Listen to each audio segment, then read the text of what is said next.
Hi, I'm Jim Jubak, and welcome to my YouTube video for Friday, March 8th. Here in Venice, the daffodils are up and the peach blossoms are blossoming. Um, or maybe it's the cherry trees. I can't get, the problem is I can see this garden through the back window of the apartment where I am, but I can't get to the stuff. It's a garden owned by the baker who runs or founded the Nonno Colosso bakery just up the road. Great Krafen. If you've never had a Krafen, spelled Krafen in Venice, but also known as Krafen with a PF, because they are sort of German. Sort of cream-filled donut. Make great ones right up the road. Send me an order. I'll ship them out to you. Anyway, it's his garden. He takes care of it. I can see it out my window, so I get the benefit of that and his big fat cat. But I can't get close enough to tell whether it's a cherry tree or a peach blossom. Could be either at this point. I don't know enough about those two tree species. Anyway, I can't see that through this window. So instead, I put up my own spring garden. This one over here, which has got peonies and roses and a lot of farfalle butterflies. So anyway, that's the story here from Venice. If you like this video, please sign up for our YouTube videos, our YouTube channel. It's free. That way you get notification when we do our next one. We're not always doing them on the same day these days. Production from Venice is sometimes a little challenging. So sign up. You get notification when we do our next one. If you like this video and you want more of my stuff, you can go to my free site. That's jubakpicks.com. And that's got 3 portfolios, short, long, not short. Short term, 12 to 18 months, long, 5 years, and a dividend portfolio. If you want even more of my stuff, it tends to be twice as many posts a day, and 6 portfolios that includes ETFs and some really long-term stuff beyond 5 years, 10 years or longer holding period, and some options. You can go to my paid site, that's jubakam.com, and you find links to all those down below, as well as I've moved kit and caboodle to Italy for probably like the next few years anyway. And so I'm sending this to you from Venice. We'll be in Sicily, I think, for the summer. If you'd like to follow our adventures, we've started a free Substack called We Moved to Italy. You can find that on Substack under We Moved to Italy. Okay, all that down below, links to that. Okay, today's topic is, so what happens if the Magnificent Seven becomes the Magnificent Five, or maybe even 4? We're finding out, because that's what's really happening. Remember, the Magnificent Seven are, if I can remember the names of the stocks, in no particular order: Apple, Amazon, Meta Platforms, Microsoft, Alphabet, Google, Nvidia, and Tesla. These are the stocks that drove the big rally in 2023, provided about 70% of the year's return for the S&P. But they faltered recently. And I'd certainly argue that this Magnificent Seven is down to at least 5, because, Apple is now down 12% or so for the year for 2024, which certainly makes it seem like it's no longer pacing the market, but lagging the market. Tesla is in its own little bear market universe, down, 25% or so. We're talking about a real sort of Tesla correction. And you could make you make an argument at this point that Alphabet Google is no longer part of this number. I think it's too early to write Google out of market leadership.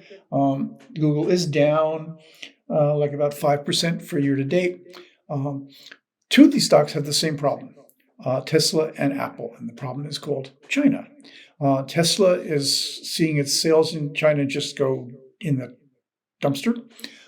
Apple is having the same problem. Some of that is the problem with the Chinese consumer economy. Chinese consumers are just not buying stuff. Some of it is a sort of buy China domestic mentality, as well as in the case of Apple, actual regulations, restrictions from the government that are intended to force the iPhone out of the market in favor of domestic producers. So, for example, Apple's fall this week was really based on a report that said sales in China were down about 16-17% in the first year to year in the first 6-week period of 2024. Not good. There's another problem. I think there's company-specific problems. I mean, Tesla really has not yet gotten into the groove of being a automaker in the sense that they need to refresh their models regularly, as well as they're having price problems, which is that consumers are saying, hey, these are really expensive cars, if you just think of them as cars as opposed to electric vehicles, as well as you're getting price pressure around the world. So far, not in the U.S. because the U.S. has put up pretty high tariff barriers on Chinese electric vehicles. But in most of the rest of the world, you're getting pressure from Chinese electric vehicle makers, particularly BYD, and they're producing cars at a much lower price point. And they're producing more models than Tesla is. So Tesla's got those specific problems. And Apple has got a kind of AI problem. It's the perception on Wall Street among investors is that Apple sort of missed the boat on AI. Samsung has got AI features. I don't think necessarily terribly significant, but they've got AI features in the newest Samsung phone. Apple doesn't yet have anything and has no announcement of that. I'm doing a post later this week. I've put up a post already on my jubakpics.com site about arguing basically for selling Apple now and waiting until good news, maybe in September, to rebuy. But I'm also going to do a video this week about Apple-specific problems, so tune in for that. But really the question is, so I argued last week that we're in the sort of doldrums, that really there's not going to be any big news out of the March 20th Fed meeting about interest rates. We're not going to see earnings excitement from big banks or anybody else until really like around the 15th of April. So for this period, the market is really wandering without a whole lot of wind behind it. And I think that's actually not a bad thing because we've had some, we were up 7% on the S&P, which in many years is a good year, but that was for year to date through early March. Doesn't do any harm to digest some of this, to see where we're going. We've got new doubts about how fast the Fed is going to cut interest rates and when it's going to be, and that's sort of feeding into the market confusion. All this, I think, means that we go sideways for a while. But what does it mean for the Magnificent Seven? Well, I think indeed it means that for the foreseeable future, the Magnificent Seven is not the Magnificent Seven. It's the 5 or the 4. Is that enough to drive the market higher? Probably not. So I don't think we're going to look at the kind of explosive gains in this small group of stocks driving us forward. But we're going to see some of the same stories. It's very clear that AI is still a story that just pops stocks. We've seen some interesting activity in the pharmaceutical sector, particularly with on the GLP diabetes weight loss drugs that I think is going to put more oomph into that sector.